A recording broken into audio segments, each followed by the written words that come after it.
Mike from the Fulcrum here. Got a little bit of a drive and talk about the Christmas season.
Difficult for a lot of people, particularly those that are recently bereaved, divorced. Could be many other reasons.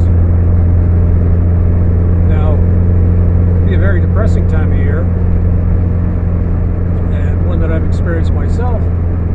I know early on when my marriage ended, quite a number of years, I tried to keep things as normal as possible for the kids.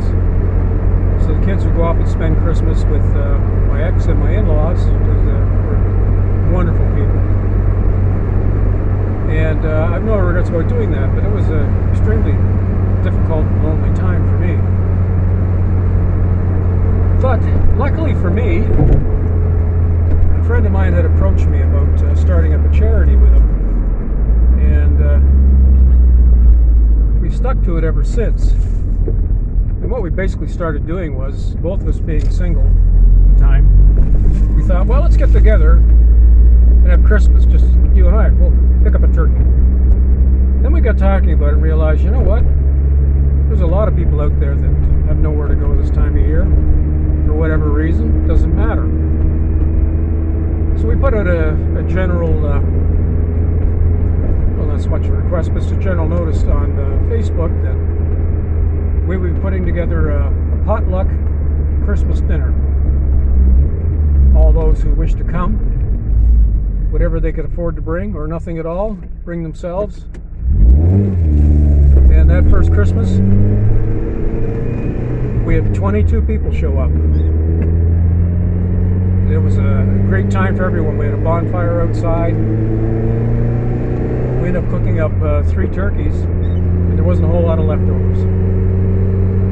Fast forward, 4 years ago, we decided to expand on that, because my friend had sold his large house on the bay.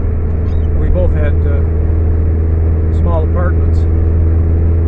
Thought, well, what can we do? We thought, well, maybe we can raise money and package Christmas dinners and Christmas in a box. So we approached some local businesses about it. And one of the major grocery chains thought this was a great idea. And since that time, on average, we provided between 75 and 100 Christmas dinners in a box. At this point, thousands of people have enjoyed a free Christmas meal. People could pick them up where we had our distribution, or we had volunteers that came in and delivered it. And a lot of the volunteers we had, quite often enough, were people who themselves were alone at Christmas.